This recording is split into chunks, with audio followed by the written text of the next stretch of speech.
Shalom, shalom, peuple de Dieu. Alléluia. Je suis venu ce matin, n'est-ce pas, dans ce 9e mois, t'annoncer quelque chose de glorieux, quelque chose d'excellent. Amen. Parce qu'au 9e mois, Dieu a manifesté sa puissance. Alléluia. Vous savez, le diable sait ce qui est écrit dans la parole de Dieu. Amen. Le diable connaît la promesse de Dieu sur nos vies.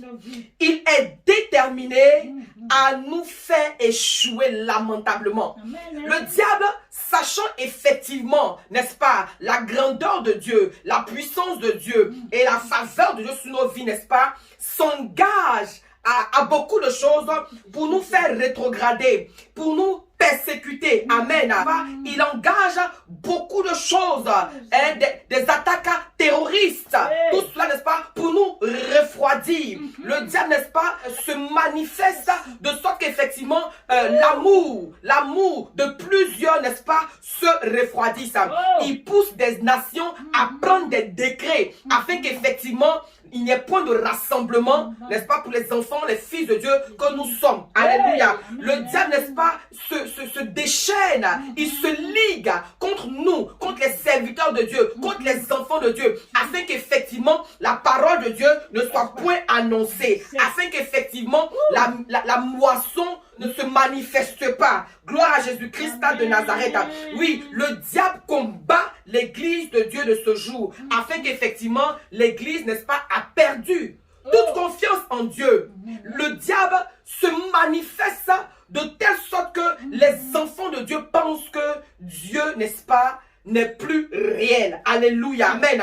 Et l'humanité soupire. L'humanité pousse les cris de l'enfantement. Et ce matin, Dieu veut te faire du bien. Quelqu'un dit Amen. Amen. Ce matin, alléluia, Amen. Je suis venu t'annoncer la parole de Dieu. Amen. Qui est descendue sur Argé. Et ce matin, je suis venu te donner cette parole. Alléluia.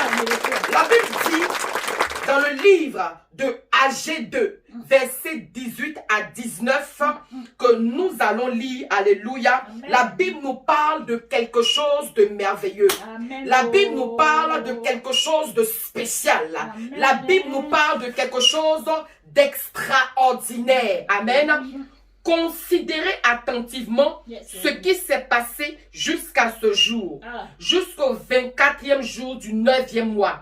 Depuis le jour où le temple de l'Éternel a été fondé, considérez-le attentivement. Y avait-il encore de la semence dans les greniers? Même la vigne, le figuier, le grenadier et l'olivier n'ont rien rapporté. Mais dès ce jour, je répandrai ma bénédiction. Voilà pourquoi le thème de mon message ce jour, c'est Dieu répand sa bénédiction dans nos vies. Alléluia. Le thème de mon message ce matin, c'est Dieu répand sa bénédiction dans nos vies. Mais pourquoi cette parole a été donnée? Nous allons aller pas à pas. On va donc prendre Agé 2, verset 9, où Dieu dit, la gloire de cette dernière maison sera plus grande que celle de la première, dit l'Éternel des armées. Et c'est dans ce lieu que je donnerai la paix, dit l'Éternel des armées. Alléluia. Que Dieu soit loué, que toute la gloire revienne à Jésus-Christ de Nazareth. Mais pourquoi Dieu dit que la gloire de la deuxième maison sera plus grande que celle de la première? S'il y a une deuxième maison, c'est qu'il y a une première maison. Amen. Mais comment était la première maison pour que Dieu parle ainsi? Donc, avant de parler de la dernière maison, laissez-moi vous parler de la première maison. Amen, amen. Amen, amen. Ici, nous parlons du temple de Dieu, Jérusalem. Alléluia. Amen. Construit avec amour et crainte par le roi Salomon, fils de David. Alléluia. Ce temple qui était avant le centre d'intérêt. Ce temple qui attirait tous les regards. Ce temple qui faisait, n'est-ce pas, déplacer les touristes partout dans le monde pour venir admirer la splendeur et la richesse de ce temple. Alléluia. Parce que ce temple était d'une beauté incroyable. Ce temple était d'une beauté indescriptible. Alléluia. Ce temple qui faisait même venir des personnes pour faire des sacrifices d'expiation. Parce que l'arche de l'alliance se trouvait dans ce temple. Alléluia. Donc, les gens venaient de partout pour sacrifier, pour faire des dons. Ce temple, bien le Seigneur, comprenez que ce temple était si glorieux. Ce temple était riche. Ce temple, n'est-ce pas, dans lequel était gardée l'arche de l'alliance. Ce temple à cause duquel Israël remportait tous ses combats, à moins que Dieu voulait, n'est-ce pas, les livrer pour leur donner des leçons. Mais toutes les fois où Israël, étant confronté à des situations, rentrait dans ce temple, alléluia, pour invoquer Dieu, pour appeler Dieu, pour appeler la miséricorde de Dieu, Dieu répondait, alléluia, gloire à Jésus-Christ de Nazareth. À chaque fois que Israël était en difficulté et que Israël rentrait dans la présence de Dieu, dans ce temple-là, ils avaient la victoire. Dieu se manifestait de manière glorieuse. Dieu se manifestait de manière époustouflante. Alléluia. Dieu se manifestait de manière surnaturelle. Alléluia. Et voici que malheureusement, ce temple va être détruit par un roi méchant. Ce temple va être détruit par un roi cynique. Ce temple va être détruit par un roi sanguinaire, le roi Nebuchadnezzar. Alléluia. Alors, la force du peuple va être détruite. Le temple, alléluia, était détruit et Dieu avait quitté le temple. Gloire à Dieu. Vous allez voir cela même dans certains passages où Dieu a quitté le temple, où la gloire de Dieu a quitté le temple. Ézéchiel 10, versets 18 à 22 et Ézéchiel 11, versets 22 à 24. Quand vous lirez ces passages, vous verrez effectivement que la gloire de Dieu avait quitté le temple. Alléluia. Alors, le temple a été détruit par Nebuchadnezzar et le peuple est perdu. Le peuple a peur. Le peuple ne sait plus à quelle scène se vouer. Alléluia. Il n'y a plus d'endroit où rencontrer Dieu. Il n'y a plus d'endroit, n'est-ce pas, où rencontrer Dieu. Amen. Alors, au temps du roi Darius, Zorobabel était gouverneur de Juda et Josué était sacrificateur. Alors, ils vont recevoir une prophétie du prophète Agé. Agé qui va leur dire, vous habitez de belles maisons, vous habitez des maisons splendides, vous mangez, vous buvez, vous vous égayez, vous vous pavanez. Pourtant, ma maison est détruite. Alléluia.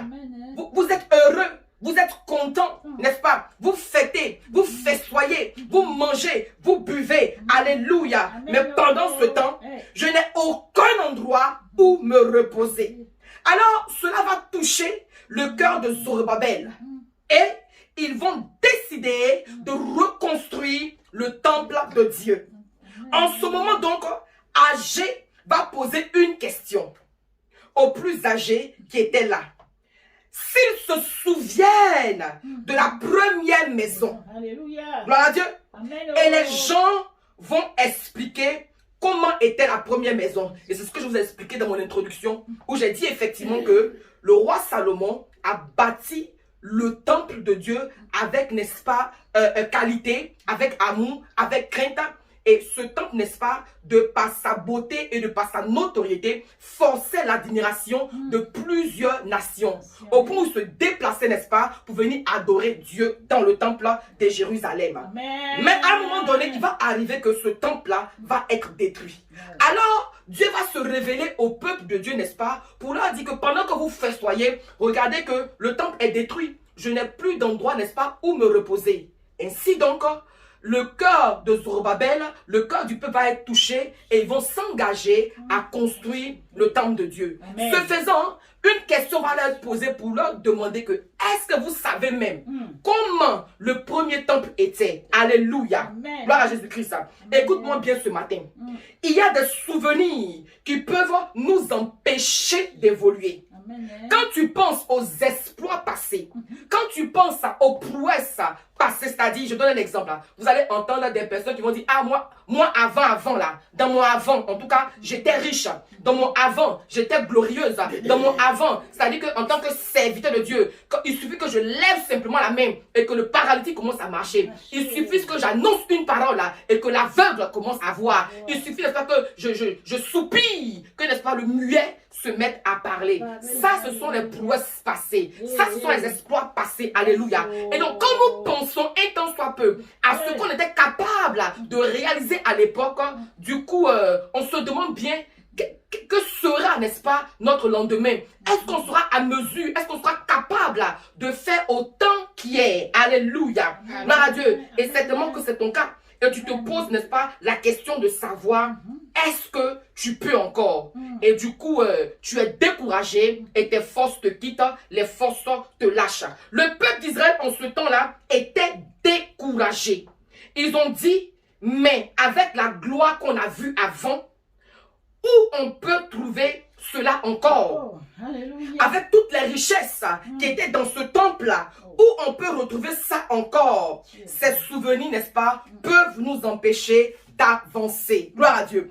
Et le peuple n'avançait pas dans le travail, car ils se disent, on ne sait pas, n'est-ce pas, ce qui va se passer. On ne sait pas si on sera capable, n'est-ce pas, de faire la même chose. Alléluia. Vous savez, dans nos vies, il y a des étapes que nous avons traversées. Aujourd'hui, peut-être que nous sommes à terre et nous voulons nous relever. Mais on se dit, est-ce que cela est possible? Est-ce que c'est possible de relever le niveau?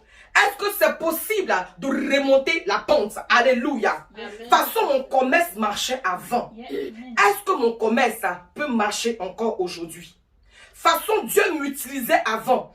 Est-ce qu'aujourd'hui encore, il peut m'utiliser? Alléluia. Gloire à Dieu. Ce sont beaucoup de questions pareilles que nous nous posons. C'est-à-dire que le souvenir du passé nous effraie et nous empêche, n'est-ce pas, de progresser, nous empêche, n'est-ce pas, d'avancer, nous empêche d'évoluer. Alléluia. Alors que, n'est-ce pas, le peuple n'a pas compris que Dieu voulait faire quelque chose encore avec eux. Alléluia. Et alors, la parole de Dieu va descendre sur le prophète âgé. Écoute-moi. Je suis venu te dire quelque chose d'extraordinaire. Je suis venu te dire quelque chose, n'est-ce pas, de glorieux. Je suis venu te dire quelque chose de fort. Il y avait un réveil dans ta vie. Et sans qu'on te dise, tu te levais pour prier. Et tu voyais la gloire de Dieu se manifester dans ta vie. Mais maintenant, il n'y aura plus de réveil, mais il y aura un éveil dans ta vie. Âgé 2, verset 9 dit, la gloire de la deuxième maison sera plus grande que la première maison. Je suis venu annoncer à une personne ici que ce qui va arriver maintenant dans ta vie sera plus grand que ce qui s'est passé hier. Je suis venu t'annoncer ce matin que ce qui va arriver maintenant dans ta vie sera plus extraordinaire que ce que tu as connu hier. Je suis venu annoncer à une personne ce jour que ce qui va arriver dans ta vie maintenant même, alléluia, sera plus phénoménal, sera plus dimensionnel que ce que tu as vécu hier, que ce que tu as expérimenté hier. Dans le nom de Jésus-Christ de Nazareth. La première maison a été construite de la main d'homme. Mais la seconde maison sera construite, n'est-ce pas, de la main de Dieu. J'étais en train de dire que la première maison avait été bâtie, avait été construite de la main des hommes. Mais la seconde maison qui a été construite, alléluia, ne sera pas construite de la main des hommes, elle sera construite, n'est-ce pas, de la main de Dieu. Alléluia. Il a dit lui-même dans sa parole, détruisez ce temple et je le releverai en 3 jours. Jean 2, verset 19. Amen, amen. Et les gens ont détruit le temple. Alléluia. Et les gens vont détruire le temple qu'il était. Je parle de Jésus-Christ de Nazareth. Alléluia. Les gens vont détruire Jésus-Christ de Nazareth qui représente le temple. Gloire à Dieu. Alléluia. Oui, Jésus a été frappé. Ils ont frappé Jésus. Il a reçu 39 coups de fouet. Il a été humilié. Il a été insulté. Il a été injurié. Il a été méprisé. Il a été vilipendé, il a été rabroué, alléluia. Il a vécu des coups et des humiliations. Le temple qui était Jésus a été détruit. Le temple a été détruit. Le temple a été saccagé. Le temple a été déchiré. Le temple, alléluia, a été humilié. Gloire à Jésus-Christ de Nazareth. Le temple qui était Jésus a été défiguré. Et la Bible dit, gloire à Dieu, que son visage n'était pas beau à regarder. Amen. Il ne suscitait plus l'admiration. Il était en horreur. On ne voulait même plus le regarder. Alléluia. Tant il était défiguré. Tant il avait été dévisagé. Alléluia. Il n'avait ni beauté, ni éclat pour attirer les regards. C'est ainsi qu'était Jérusalem qui était détruit. C'est ainsi qu'était Jérusalem qui était détruit. À un moment donné de ta vie, amen, tu n'as ni beauté, tu n'as ni éclat. À un moment donné de ta vie, alléluia, c'est-à-dire que tu ne suscites plus l'admiration. Tu énerves tout le monde, amen. Parce que quand on te regarde, n'est-ce pas, tu ne produis rien. Tu ne ressembles à rien. Tu es comme défiguré. Tu es comme rabaissé. Alléluia. Tu es comme méprisé à cause des soucis de la vie. À cause du poids des problèmes. Alléluia. Amen. Tu n'attires plus personne. Tu n'égayes plus personne. Alléluia. Amen. Il n'y a rien dans ta vie qui peut attirer quelqu'un. Gloire à Dieu. La première maison était une maison sous la loi. Mais la deuxième maison, alléluia, est une maison sous la grâce. La première maison, Jérusalem, était construite sous la loi. Mais la deuxième maison n'était pas faite de la main des hommes. La deuxième maison a été construite de la main de Dieu. Et cette maison, c'est la maison de la grâce. C'est pas parce que tu mérites, mais c'est parce que Dieu veut te faire grâce. Amen. Et cette maison sera plus glorieuse que la première maison. Amen. Nous sommes dans une génération où quelque chose de nouveau va se passer. Amen. Nous sommes dans une génération où quelque chose de nouveau va se passer. Amen. Regardez avec moi dans AG 2 verset 19, d'où je tire mon thème. Amen. Il est écrit, y a-t-il encore de la semence dans les greniers? Même la vigne, le figuier, le grenadier et l'olivier n'ont rien apporté. Mais dès ce jour, je répandrai ma bénédiction. Amen. Mais dès ce jour, je répandrai ma bénédiction. Amen. Et cette parole-là a été déclarée au 9e mois, le 24e du 9e mois. Alléluia. Amen. Au 9e mois, les choses vont changer dans ta vie. Au 9e mois, quelque chose de nouveau va se passer dans ta vie. Au 9e mois, c'est le mois où tu accoucheras ta bénédiction. Amen. Le 9e mois, c'est le mois où tu vas enfanter ton bébé.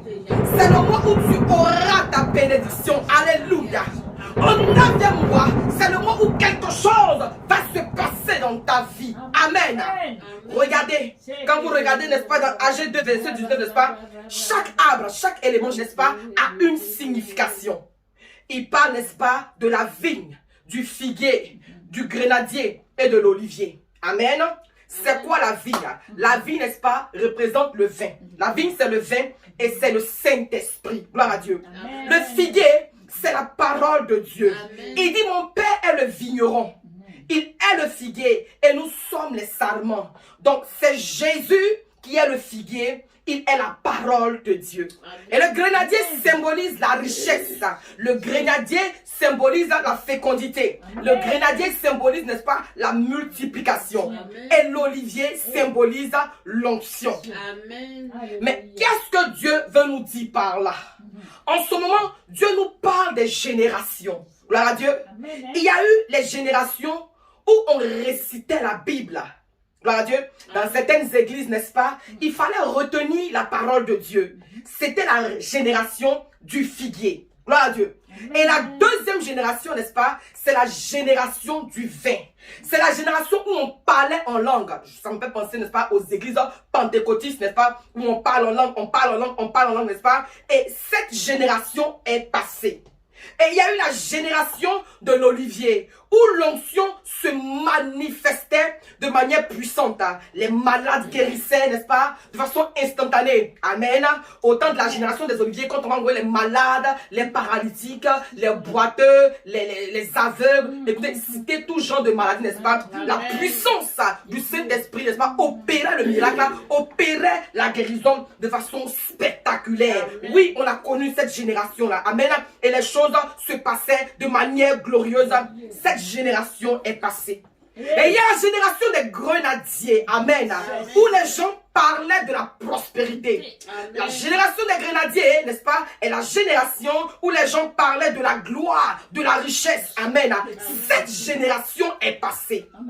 Et Dieu dit que tout ceci n'a rien rapporté, tout ceci n'a rien donné, tout ceci n'a rien produit. Alléluia. Mais la génération qui arrive, est-ce que tu peux commencer à rire? Amen. Est-ce que tu peux commencer à rire? Est-ce que tu peux commencer à jubiler? Est-ce que tu peux commencer, oh alléluia, à célébrer? Je suis en train de parler ce matin que la génération qui arrive, oh alléluia, c'est la génération qui parlera à la création. Amen. Moi j'appelle cette génération, n'est-ce pas, Romains 8, verset 19.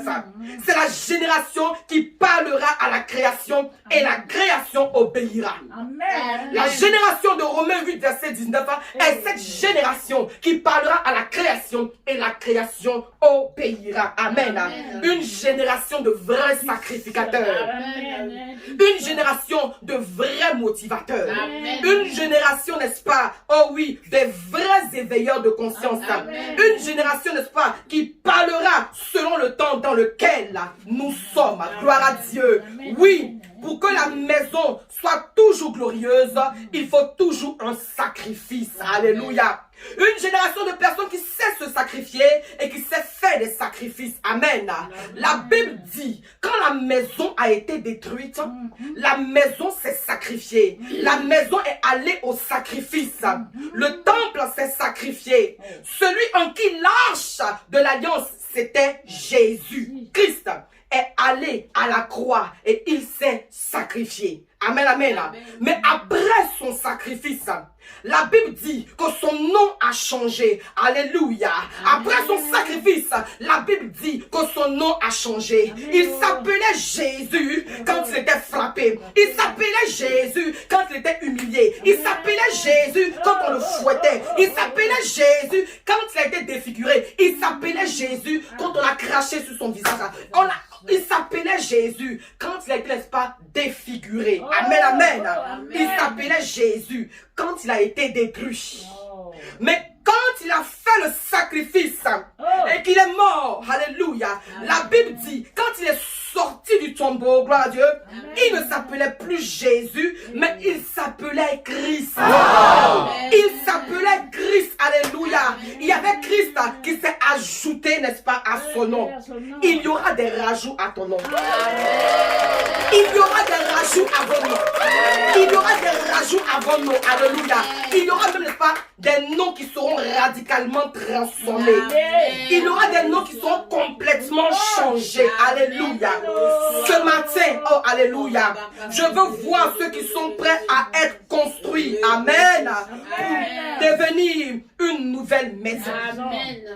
Ce matin, je veux voir des personnes, alléluia, qui sont prêtes, amen, à être construites pour devenir une nouvelle maison. Amen, amen.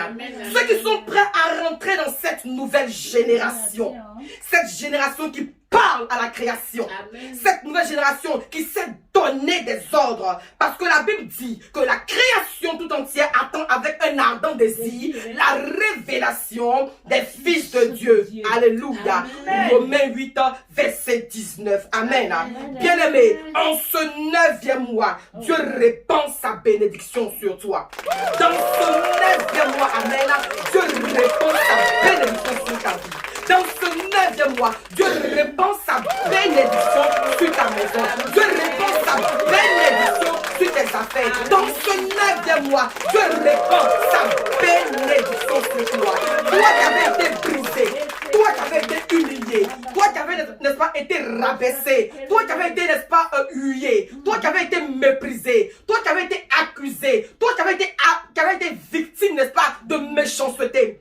Je suis venu t'annoncer dans ce 9e mois que Dieu répand sa bénédiction sur toi. C'est vraiment que tu es ici et tu t'es dit que vraiment, comment ça se passera? Moi qui étais vraiment une grande, moi qui étais un grand, vraiment qui a côtoyé de grandes personnes, qui a eu de grandes relations, moi vraiment qui avait un mariage glorieux. Est-ce que mon mariage, n'est-ce pas, va se relever? Est-ce que mes enfants vont changer? Est-ce que mes affaires vont encore se relever? Je suis venu t'annoncer ce matin par l'Esprit de Dieu. De la même façon que Dieu a donné la parole à Agé pour lui dire que la gloire de la seconde maison sera plus grande que celle de la première. Ainsi sera ton partage dans le nom de Jésus. Ainsi il en sera pour toi dans le nom de Jésus. Ainsi il en sera pour toi dans le nom de Jésus. Ainsi il en sera pour toi dans le nom de Jésus. La Bible dit que, n'est-ce pas, le serviteur Moïse passait à un endroit à tout moment, partait paître le troupeau, n'est-ce pas, de son beau-père. Jusqu'à ce qu'un jour, un phénomène va se produire. Le phénomène du buisson ardent. Alléluia. Mais un buisson misérable, un buisson, n'est-ce pas, qui n'attirait même pas le regard. Mais le jour où la gloire de Dieu va descendre sur ce buisson, alléluia, gloire à Dieu, le regard de Moïse va se détourner, n'est-ce pas, vers ce buisson-là. Amen. Le regard du prince va se détourner sur ce buisson-là. Tu sais, quand la gloire de Dieu descend sur toi, tu attires le regard du prince. Quand la gloire de Dieu descend sur toi, tu attires le regard des grands. Quand la gloire de Dieu descend sur ta vie, tu attires le regard des grands. Je prophétise ta vie en ce jour. Que la gloire de Dieu se répand sur toi en ce jour. Et tu attires le regard des princes. Tu attires le regard des grands. Tu attires le regard des autorités. Dans le nom de Jésus-Christ de Nazareth. Amen, amen, amen. Et même quand le prince veut s'approcher du buisson, il va entendre une voix qui va lui dire: ôte tes souliers. Je sens qu'on voit des personnes qui vont s'approcher vers toi et seront obligées d'ôter leurs souliers pour te saluer. Des personnes qui vont se dépouiller pour te faire allégeance, pour te respecter. Pourquoi? À cause de la gloire de Dieu qui est descendue sur toi. Reçois la grâce de Dieu en ce jour. Reçois la faveur de Dieu en ce jour. Reçois l'onction de Dieu en ce jour. Reçois la bénédiction de Dieu en ce jour. Laisse-moi te dire, camarade, que tu n'es pas n'importe qui. Quand la main de Dieu est sur toi, amen, la première maison, la première gloire est oubliée. Et on commence maintenant à parler de la seconde maison. On commence maintenant à parler de la seconde bénédiction. Alléluia. Ainsi soit-il pour toi. Ainsi soit-il pour toi. Les choses anciennes sont passées et toutes choses sont devenues nouvelles. Je suis en train de dire, alléluia, que tu n'es plus sous, n'est-ce pas, le temps de la loi, mais tu es sous le temps de la grâce. Tu es sous le temps de la grâce. Ou quand tu es courbé, lorsque la grâce te rencontre, tu es redressé. Ou quand même tu as perdu ça pendant 12 ans. Quand tu rencontres la grâce, n'est-ce pas, il y a le sang qui s'arrête. Tu peux être aveugle, alléluia. Tu peux broyer le noir. Mais quand tu rencontres la gloire de Dieu, quand la gloire de Dieu descend sur toi, c'est-à-dire que, n'est-ce pas, tu reçois la bénédiction. Et dans ce 9e mois, je suis en train de te dire, n'est-ce pas, que la bénédiction de Dieu se répand sur ta vie. La bénédiction de Dieu se répand sur ta vie, se répand sur tes affaires, se répand sur ton ministère, se répand sur ta famille, dans le nom de Jésus. Dans le nom de Jésus. Dans le nom puissant de Jésus-Christ de Nazareth. Voilà pourquoi, n'est-ce pas, de là où tu es, il faut te lever. Commence à te lever. Amen. Commence à te lever. Alléluia. Oui, dans ce 9e mois, Dieu répand sa bénédiction sur toi. Dans ce 9e mois, Dieu répand sa bénédiction sur toi. Toi qui étais brisé, toi qui avais tout perdu, toi qui ne brillais plus. Alléluia. Toi qui n'étais point considéré. Oh, dans ce 9e mois, les choses changent pour toi.